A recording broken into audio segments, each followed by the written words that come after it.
Conquérant Pacifique, chapitre 3. La mission des 12. Après la mort du Christ, il s'en fallut de peu que les disciples ne fussent terrassés par le découragement. Leur maître avait été repoussé, condamné et crucifié.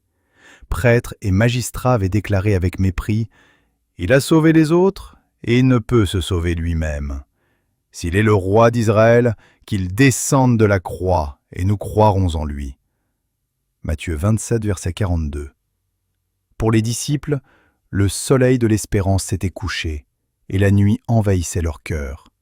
Souvent, ils répétaient « Nous espérions que ce serait lui qui délivrerait Israël. » Luc 24, verset 21.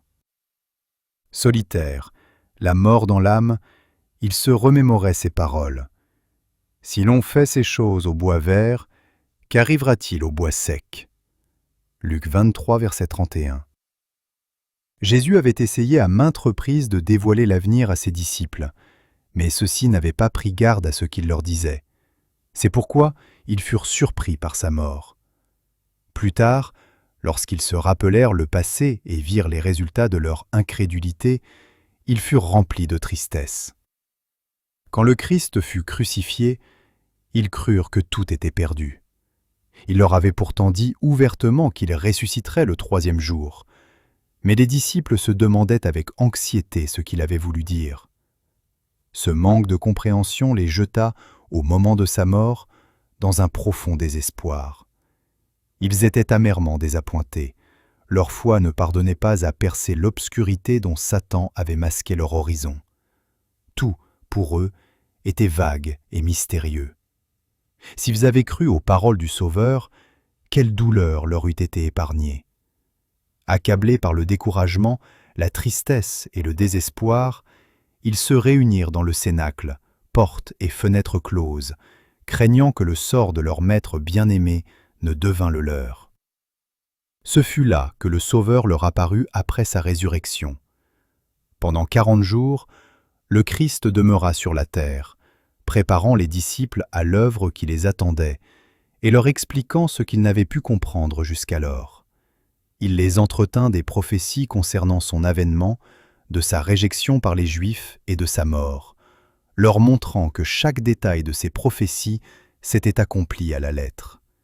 Il leur dit qu'ils devaient considérer cet accomplissement comme une certitude de la puissance qui les soutiendrait au cours de leur futur labeur.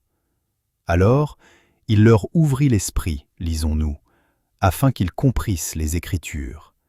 Et il leur dit « Ainsi il est écrit que le Christ souffrirait et qu'il ressusciterait des morts le troisième jour, et que la repentance et le pardon des péchés seraient prêchés en son nom à toutes les nations, à commencer par Jérusalem. » Il ajouta « Vous êtes témoins de ces choses. » Luc 24, versets 45 à 48.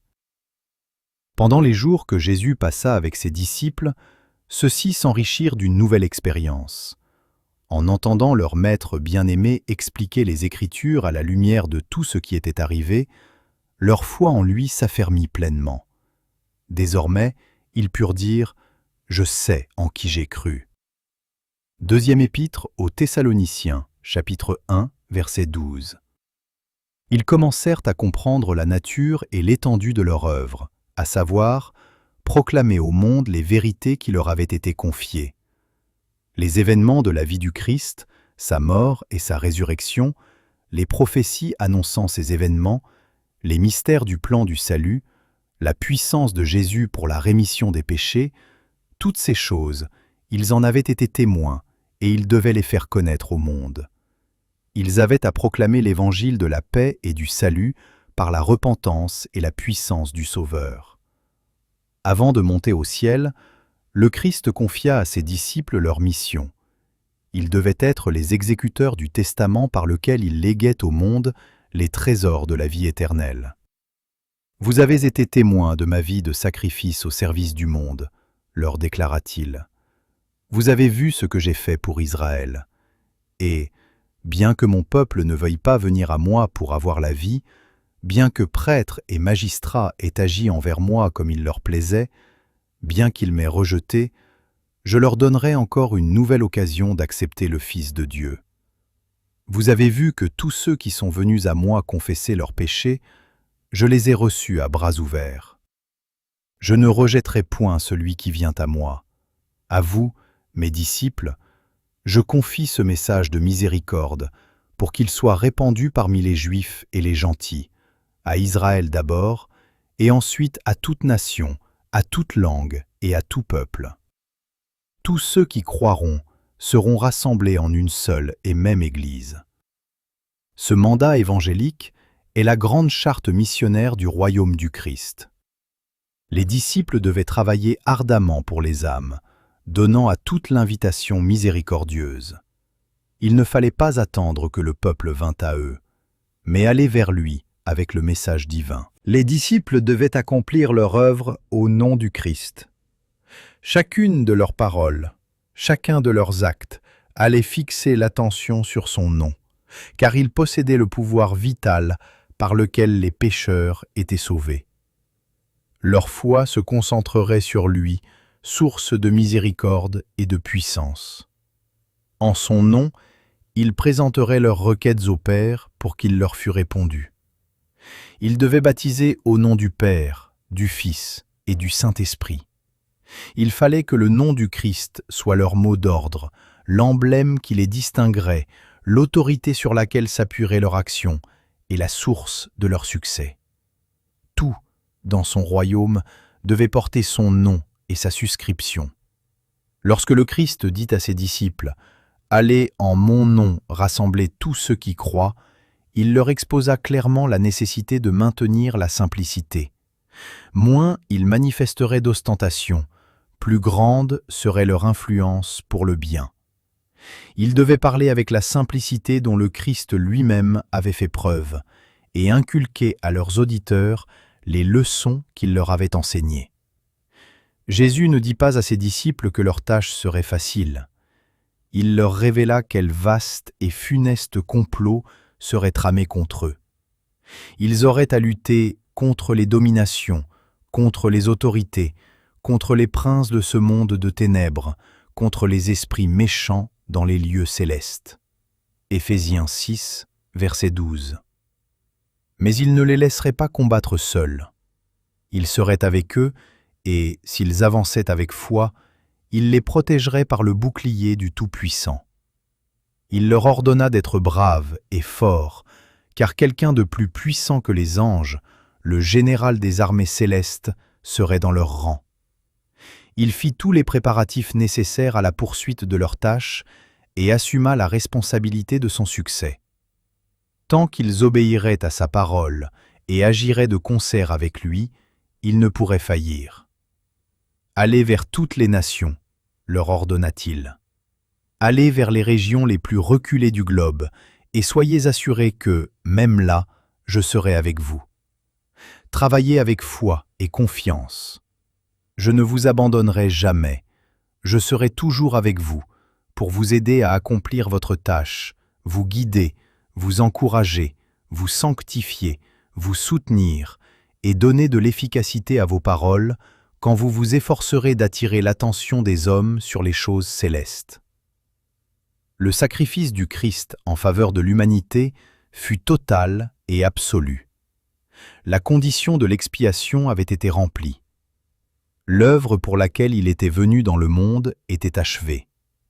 Il avait conquis le royaume des cieux. Il l'avait arraché à Satan et il était devenu héritier de toutes choses.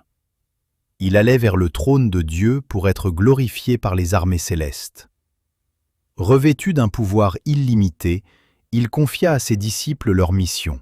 « Allez, leur dit-il, faites de toutes les nations des disciples, les baptisant au nom du Père, du Fils et du Saint-Esprit, et enseignez-leur à observer tout ce que je vous ai prescrit. Et voici, je suis avec vous tous les jours, jusqu'à la fin du monde. » Matthieu 28, versets 19 et 20. Avant de quitter ses disciples, le Christ leur exposa clairement, une fois encore, la nature de son royaume. Il leur rappela les choses qu'il leur avait dites précédemment. Il n'entrait pas dans ses intentions d'établir en ce monde un royaume temporel. Il n'était pas désigné pour siéger en souverain terrestre sur le trône de David. Lorsque les disciples lui demandèrent « Seigneur, est-ce en ce temps que tu rétabliras le royaume d'Israël ?»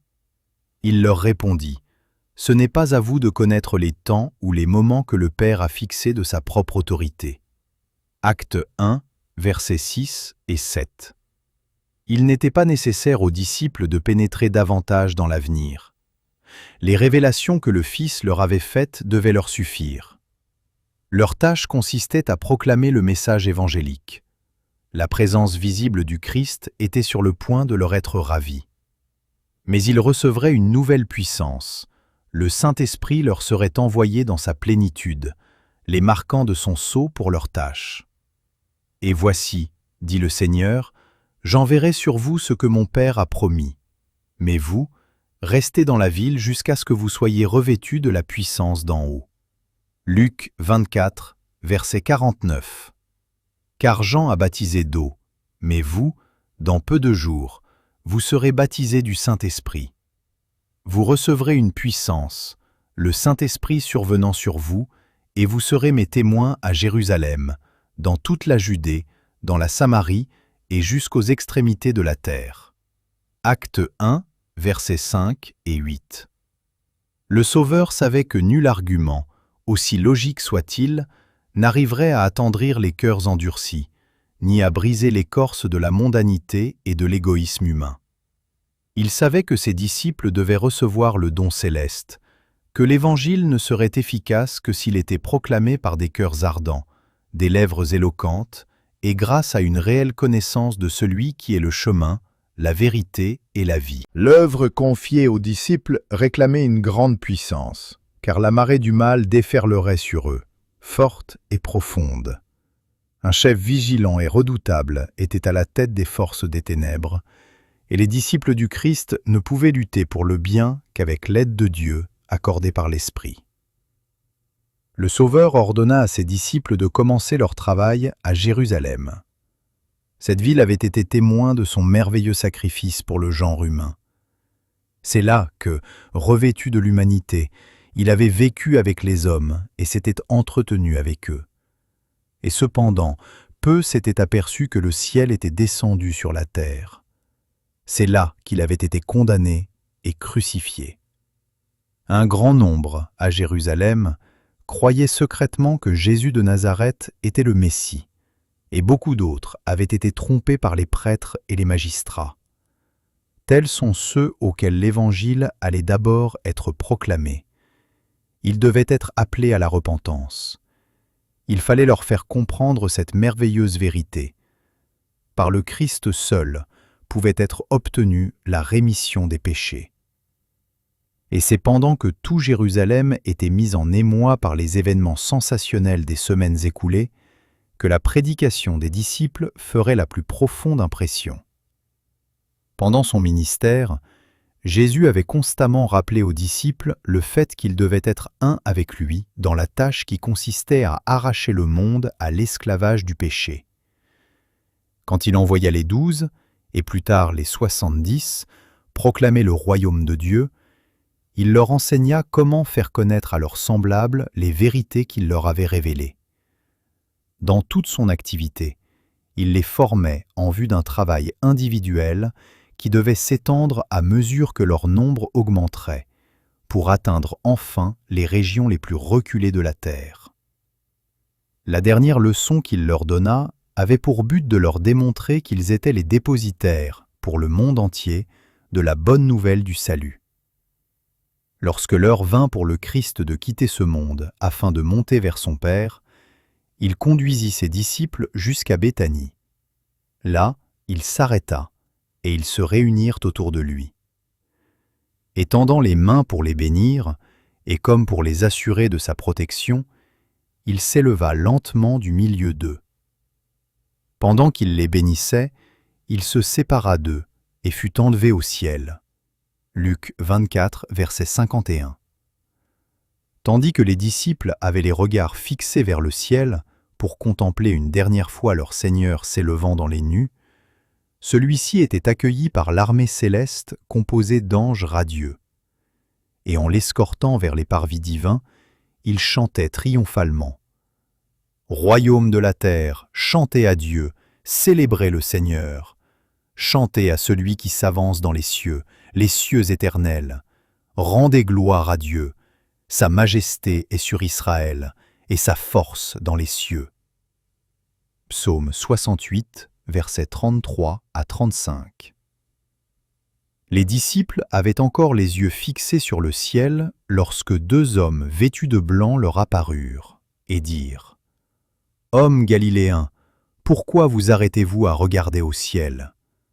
Ce Jésus, qui a été enlevé au ciel du milieu de vous, viendra de la même manière que vous l'avez vu allant au ciel. » Acte 1, vers 10 et 11.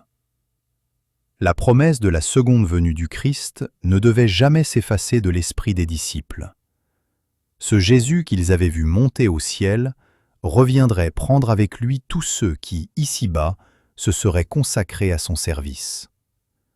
La même voix qui leur avait dit « Voici, je suis avec vous tous les jours, jusqu'à la fin du monde », les accueillerait dans le royaume céleste.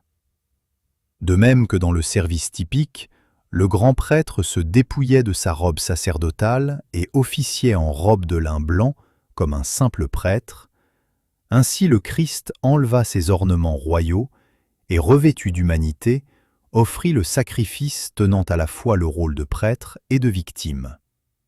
Or, de même que le grand prêtre, après avoir terminé son service dans le lieu très saint, sortait au-devant de la congrégation en vêtements sacerdotaux, de même le Christ viendra une seconde fois, revêtu d'un vêtement d'une blancheur si éclatante qu'il n'est pas de foulon sur la terre qui puisse blanchir ainsi. Marc 9, verset 3. Il reviendra dans sa gloire et dans celle de son Père, escorté par toutes les armées angéliques. Ainsi s'accomplira la promesse du Christ à ses disciples. « Je reviendrai et je vous prendrai avec moi. » Jean 14, 3. Ceux qui l'ont aimé et attendu seront couronnés de gloire, d'honneur et d'immortalité. Les morts en Christ sortiront de leur tombeau, et les vivants seront enlevés avec eux sur des nuées à la rencontre du Seigneur dans les airs. Ils entendront la voix de Jésus, plus douce qu'aucune musique jamais entendue par des mortels, leur déclarer : « Votre combat est achevé. Venez, vous qui êtes bénis de mon Père. Prenez possession du royaume qui vous a été préparé dès la fondation du monde. » Matthieu 25, verset 34. Les disciples avaient vraiment lieu de se réjouir dans l'espérance du retour de leur Seigneur.